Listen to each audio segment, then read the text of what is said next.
Alright guys, so this is the Mosin Nagant model 9130, and this is my birthday present this year. And this is a Mosin Nagant made in 1942, which is pretty much during the heat of World War II, and it was made in a Russian factory. So it's pretty much almost certain that that thing saw service at one point or another in Russia, so it's pretty neat. And we got this from a place called AJI Sporting Goods here in Arizona, and it was degreased because these rifles were stored in cosmoline, which is basically like a thick, disgusting oil, and it seeps into the wood, and being in Arizona, heat brings it out of the wood, so if I took it out to the desert and went shooting, the wood would just like start oozing out this grease. So the fact that it was already pretty much entirely degreased definitely helps with that. And we did work on it just a little bit more by taking the stock in the backyard and oozing the last little bit of grease out of it. And it was also from a previous owner that they put on this little recoil pad. So that's also a nice addition. And obviously the thing's unloaded. I'm just going to close the bolt on it again, just because. And obviously it's unloaded, and now it's off the camera. And I also got this big crate of 7.62 by 54 rimmed. In this crate is 880 rounds. So I'm just going to open this up and kind of show you guys how this is packaged. So I think you saw that there's kind of like this little latch thing that you just twist, and there's a flathead screw here. And if it's kind of hard to twist this little latch, then you're just going to want to take a flathead and loosen up that screw, and it'll hinge easier. These hinges over here are pretty much just straps of metal, and I don't think they're going to last through too many openings and closings. So if you were going to want to use this box for anything like storage, you'd probably want to replace those with like actual door hinges or something. And then there's a piece of cardboard. We'll just take that off. And then here's our 2 cans of ammo, because we did buy a full crate, obviously. And so each of these cans is going to hold 440 rounds. So I'm just going to take 1 can out for now.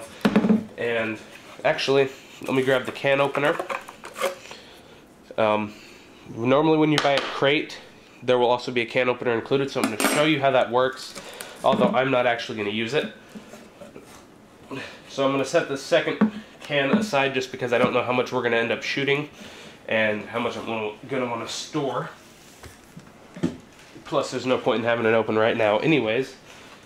So here you can see that there was a string wrapped around one of the cans so that you could pull it out, obviously, because there's no other place to put your hands.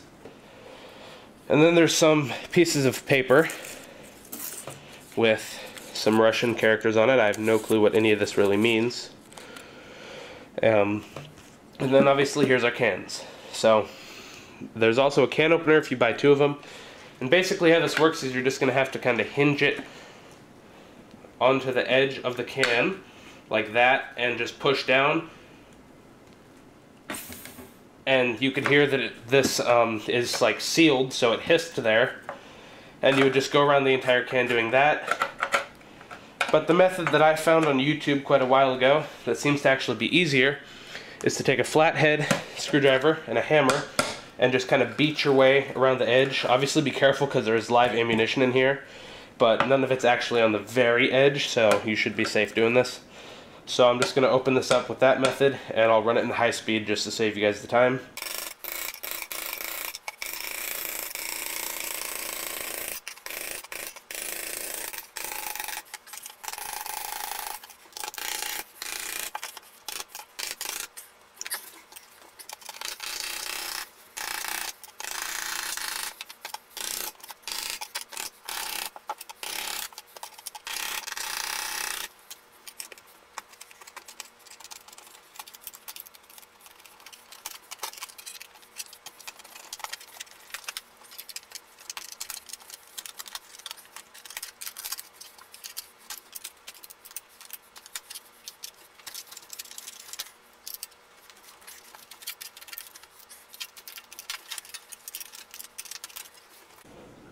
Alright guys, so as you saw there, I ended up using the can opener for most of this actually.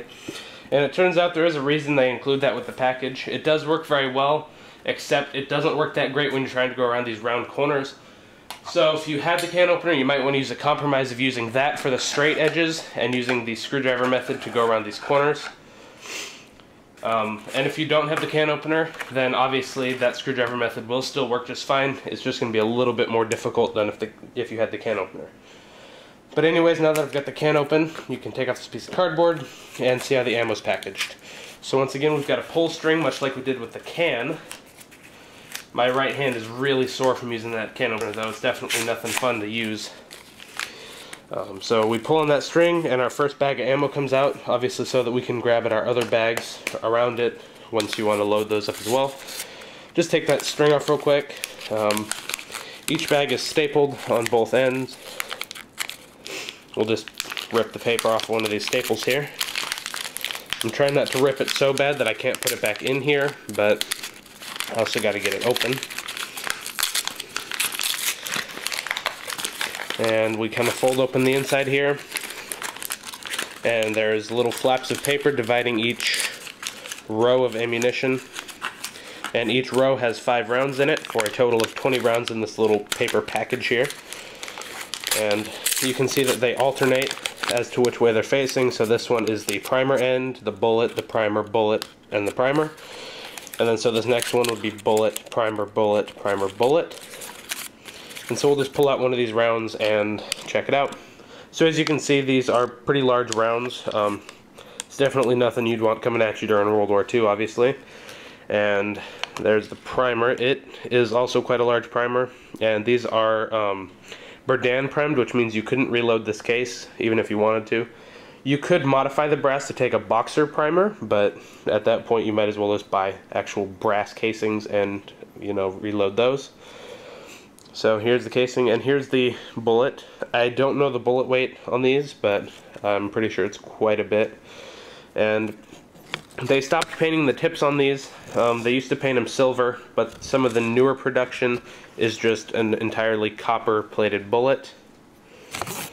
And these casings are steel, but they are brass-coated, which is why they look shiny and brass like that.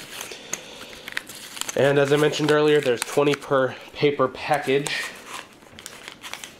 And there's, by my math, that would mean there's 22 paper packages in each of these cans. And then obviously 2 cans in a crate makes a crate 880 rounds. And one more thing I'd like to mention, just for your guys' safety, is after you open up these cans, whether you use a screwdriver or the can opener, both the edges on the lid and the edges on the inside of the can are going to be very sharp. So as you can see, me touching them isn't going to do anything, but if I were to run my hand across that, I'd probably have a pretty deep gash on my finger. So you're definitely going to want to be careful with these sharp edges all around the can and the lid. And also, one more thing I wanted to mention is that if you're watching this video right about the time that it was uploaded, then it's very possible that I'll actually be at the range shooting this rifle as well as some of my other rifles for my birthday. So anyways, guys, that's about it for this video. So if you enjoyed the video, please do click the like button, as that does help me out. Also, leave me a comment about anything that I did well at or anything that I could improve. And if you'd like to see more of my videos, then please do click subscribe. Thank you for watching, and I'll see you guys later.